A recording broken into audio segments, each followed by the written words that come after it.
جب آپ کے سامنے کوئی کتاب ہو تو آپ اس کو لازمی پڑھا کریں، چاہے وہ چھوٹی ہو چاہے وہ بڑی ہو، آپ اس کے بارے میں پورا نالج رکھیں۔ تو ناظرین، یہ سوال آج کا سوال نہیں ہے، بلکہ محمد تقی عثمانی صاحب نے بائبل سے قرآن تک 12ویں صدی کے اندر لکھی، اور رحمت اللہ قرآنوی صاحب نے جو ہے وہ 18ویں صدی کے اندر جو ہے وہ اس کا ترجمہ کیا۔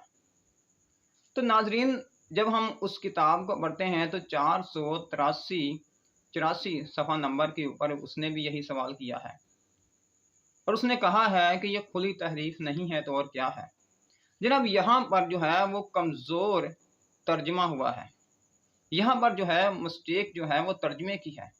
یہاں پر جو لفظ استعمال ہوا ہے وہ اوریم لفظ ہے، جو کہ عبرانی زبان کا لفظ ہے، اور اس کا مطلب جو ہے وہ کوے نہیں بنتا، کوا نہیں بنتا، بلکہ اس کا مطلب جو ہے وہ انسان بنتا ہے۔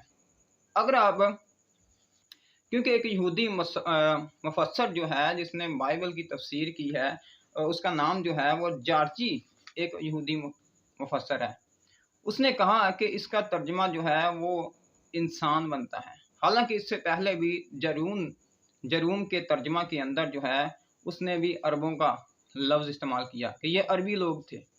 اور حران ایک اسکالر گزرا ہے مسیحی دین کے اندر، اس نے بھی یہی کہا ہے، اس نے کہا کہ اوریم کا مطلب جو ہے وہ انسان بنتا ہے، وہ عرب کے لوگ بنتا ہے۔ لیکن یہاں پر یہی نہیں، بلکہ آپ اگر دوسرا تواریخ کا مطالعہ کرے، دوسرا تواریخ اس کا 21واں باب اس کی 16ویں آیت کا مطالعہ کرے، تو وہاں پر بھی لفظ یہی اوریم لفظ استعمال ہوا ہے۔ اور یہی نہیں، بلکہ نحمی کی کتاب اس کا 4 باب اس کی 17ویں آیت کا مطالعہ کریں تو وہاں پر بھی اوریم لفظ استعمال ہوا ہے۔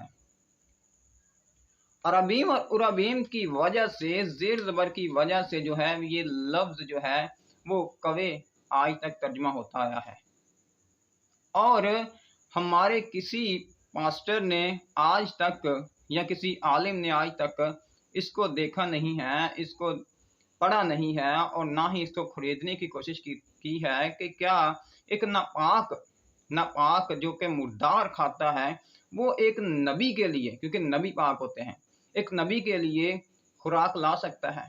یا اس کی 2 انچ کی جو چونچ ہے، کیا اس کے اندر روٹی اور گوشت آ سکتا ہے؟ اب کتنی پرورش کریں؟ خداوند یسوع مسیح نے اپنی حیات کے اندر فرمایا اور کہا کہ 3.5 سال تک یہ آسمان بند رہا، بارش نہیں ہوئی، اور 3.5 سال تک کیا کوے ہی مہیا کرتے رہے۔ مقدس نوح کے سامنے جو تھا وہ کوا تھا، کوا اور فاختہ۔ کوے کو اس نے بھیجا اور کہا کہ جا زمین کے اوپر جا کر دیکھ کیا، تو اس نے مردار کو چنا، جہاں پر اس کو گند ملا، جہاں پر مردار ملے وہاں پر بیٹھ کر اس نے کھانا شروع کر دیا۔ یہ تو مردار کھانے والا پرندہ ہے، اور کیسے ہو سکتا ہے کہ خدا ایک مردار کھانے والے کو جو ہے وہ استعمال کر سکتا ہے؟ خدا نے اس کو ناپاک قرار دیا ہے، اور یہاں پر لوگ سوال کریں گے کہ خدا جو چاہے وہ کر سکتا ہے۔ جی، میں جانتا ہوں کہ خدا قادری مطلق ہے، خدا سب کچھ کر سکتا ہے، لیکن نبی پاک ہے، اور یہاں پر جو ہے وہ ترجمے کا مسئلہ ہے۔ یہاں پر جو ہے کوے نہیں اس کا ترجمہ بنتا، بلکہ میں نے جروم کی شہادت دی، میں نے حیران کی شہادت دی، میں نے جارجی کی شہادت دی، یہ سب لوگ متفق الرائے ہو کر کہتے ہیں کہ یہاں پر ترجمے کا مسئلہ ہے۔ یہاں پر لفظ جو ہے وہ عربی لوگ تھے، وہ بشندے تھے، وہ بدو تھے، جو کہ روزانہ کی بنیاد پر شکار کر کے گوشت اور روٹی اس کو مہیا کرتے تھے۔ خدا نے ان کے دل کے اندر یہ بات ڈالی تھی، اور یہاں پر لوگ جو ہیں وہ کہتے ہیں کہ یہ جو تھا یہ کوا تھا۔ تو ناظرین، یہ کوا نہیں تھا، بلکہ یہ وہ بدوئی لوگ تھے جن کو خدا نے حکم دیا تھا کہ تم نے ایلیے کو پرورش کرنی ہے، اور یہ تقریباً 3 سال تک، 3.5 سال تک یہ سلسلہ جاری رہا۔ بہت ساری میں نے تفاسیر کے اندر پڑھا ہے کہ یہ 1 سال تک تھا، اور یہ 1 سال تک نہیں بلکہ یہ 3.5 سال تک رہا، کیونکہ خدا نے یسوع مسیح نے فرمایا ہے کیونکہ بارش نہیں تھی ہوئی۔